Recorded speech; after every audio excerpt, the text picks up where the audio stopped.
جانبخیلو درنه روانه ده که څه هغه ملګرو دا لیکن د انسان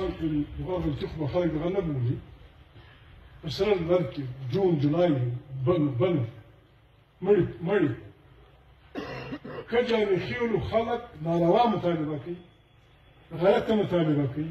د آئین خلاف یې کوي د سړیتوب خلاف یې کوي د انسانیت خلاف یې کوي د پښتو خلاف یې کوي پښتونخوا ملي پارټي به مخالفت هم وکړي پاس به ورته چکښي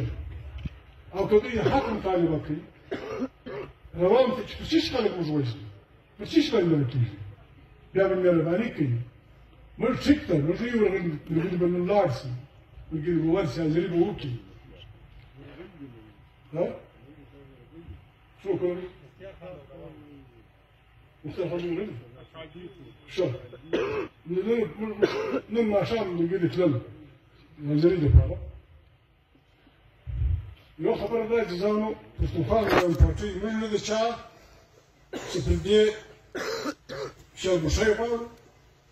نه موږ پر چا پر دې باندې چا څه پیسې غواړو چې د پښتانه په وطن کې نه په دنیا کې پښتون خو موږ کور دی زموږ ور دی چې په دنیا کې د ظالم او د مظلوم جګړه هغه سړی نه پښتونخوا دی نه سم مسلمان دی چې دی به د مظلوم پاک کې جلسه نه کوي جلوس به نه راباسي نارې به نه وي او پاس جانخیل یا وزیرستان ډېره خو چې هر وخت جانخیل ورته موږ وایو چې عزیزانو دا به خود سوي زموږ ملګري به ځنډېدلي یا به موږ دغه نه یې کړو دا دونه خلکو په مخ کې په دا مازدیګر د ګټې پارټۍ مشرانو په دغه چې د جانخیلو له خلکو د کوم شي ضرورت و د امداد سیاسي امداد پښتونخوا ملي پارټۍ پښتونخوا ملي پارټۍ د مخ په سر کې ولاړه یوه خبره بله وه علي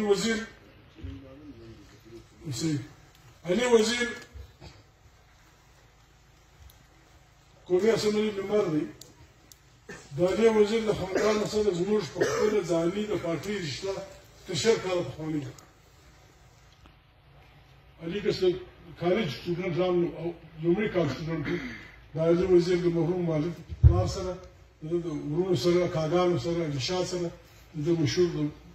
وزیرستان شهید د ده ورور هغه سره زموږ رشته د 10 کالو سره عثمان پارټي صدر دی ناست دی سکرټري ناست دی زیارتوال خان ګډ ناست دی زه دوی ته دا وایم چې ښه وکیلان دې پیدا کړي په انګریزي کې دې ته هیبیس کارپس وایي یعنې بېدغه کښېنول هلبسې بېجا معنا بېځایه جیل راستول دوی د وکیلان پیدا کړي ښه وکیلان دې پیدا کړي فیس به موږ ورکړو موږ به ورکړو لس لس شپې به سره جمع کړو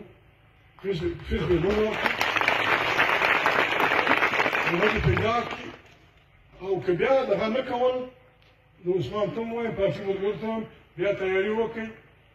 د علي لپاره د یو تحریک جلسې کوو جلوسونه کوو شروع کړو چې مړی یې کړی دی